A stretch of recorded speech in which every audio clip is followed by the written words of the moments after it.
Boyfriend turned out to be a gold digger. He lost it when he found out that I made my own money and that I'm about to dump him. My boyfriend, 35 meters, and I, 35F, were discussing finances as we wanted to be on the same page. My boyfriend moved in with me unexpectedly 3 months ago as his landlord decided to move into the property with his family. We were discussing finances and the topic of how I own my place came up. I explained I won some money, not a lot but enough to be able to put myself through nursing school, purchase my home and have some savings, back in 2009 and bought my place outright and then rented it out until I moved back into it in late 2018. Obviously I had some luck on my side as this was right in the middle of the recession, so I got my place for real cheap. He says I deceived him by giving him the impression that I was financially well off and that I led him to believe I was more business savvy than I was.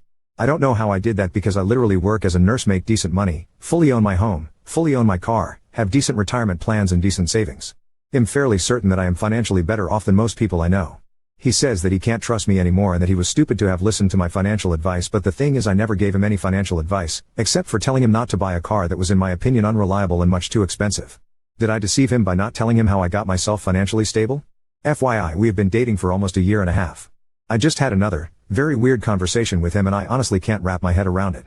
Yeah, so he is definitely a gold digger. He asked me how much I have in savings and seemed impressed with how much and then said maybe he reacted too aggressively. Then told me that he still wants the car I advised him not to get. He hinted at me getting it for him as a birthday present since it's his birthday in early March. I am definitely dumping him. Going to wait till my 2 sisters and my 2 brother-in-laws can come over before I break up with him in case he reacts crazy. He's jealous and also resentful. He's ranting about how he would have tripled the money if he had won it. He's saying that my money is wasted on me because I don't make money. Apparently I should have been investing my savings in high-yielding stocks and other shit.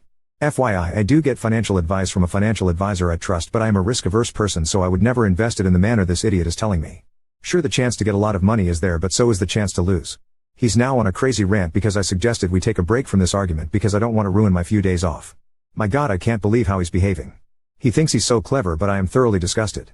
Oh, it is absolutely over between us. Okay, so I understand him better now. So my house/the property it's on is what led him to believe I was much richer than I am. He assumed I was loaded. So me telling him I actually got lucky pissed him off. Then when he found out how much in savings and assets I have, he perked up and had a change of mind. He's now telling me that with just a quarter of my money he can show me how to invest on the stock market and make real money. Oh, he is genuinely deluded. Update 1: So my sisters and brother-in-laws came over and I asked him to leave. He got very angry and argumentative. While he and I argued, my family packed up all his stuff and put it in his car. He didn't have much at mine as most of his furniture and other bigger items were already in storage. He couldn't believe I'd break up with him over such a little thing. As if he hadn't spent 3 days yelling and ranting at me. He finally left and is now staying at his parents' house. His parents called me to ask what happened. I explained the situation and they said it was for the best we broke up. I didn't see him for a few days, but he called and texted a whole bunch and it was just him flipping between being regretful of his behavior to raging at my audacity and stupidity. Then I got call from Mike, one of his friends, and he asked me what happened because ex-BF was telling people he broke up with me for being a cheater. Apparently he caught me sleeping with some random dude. I explained the situation to his friend and he laughed, saying he was wondering when he'd bring up his money schemes. So we had long chat and he told me how my ex had recently lost a lot of money in trading and that's what had him stressed and anxious. It's also what pushed him over the edge. Apparently he was angry with me for not taking the same risks he takes. He bitched to Mike about me being a risk-averse person. Mike told me to move on and to change my locks because my ex apparently had a history of being nasty when dumped. He was right, because a few days after that, ex broke into my house and took a shit on my kitchen counter. He was arrested while he was in the process of evacuating his bowels. I obviously changed the codes to my security system so he couldn't get in with the old codes, and by the time he had broken in the back door, police were already on their way. He tried to tell the police that he was my boyfriend and lived in the house, but what resident breaks the back door of their house and bleeds over the entire hallway and then takes a shit on their own kitchen counter? He spent the night in jail and was bailed out the next day by his parents. They called to apologize and I told them to never contact me again. I am also in the process of getting a protection order. I have never dated crazy before and I am absolutely gobsmacked at his insanity. Additional info to the story through relevant comments. I had arrived back to the house while he was in the back of the police car and one of the officers recommended a cleaning company that specializes in biohazards. Lucky for me, they have someone come in the morning for an emergency priority fee, and honey, I was happy to pay. My brother-in-law also temporarily boarded up the back door with some leftover plywood he had. Then I paid a guy I know to replace the doors and I paid extra for some real solid and heavy doors. He also painted the hallway. The cleaners had to use harsh chemicals to get the blood off and it damaged the paint. He'll also be remodeling my kitchen for me. It's outdated and I've always planned to fix it up. Honestly, didn't even go in the house. I saw what I needed to on the security cameras. I was too devastated. The cleaners did do an excellent job. I had to call them.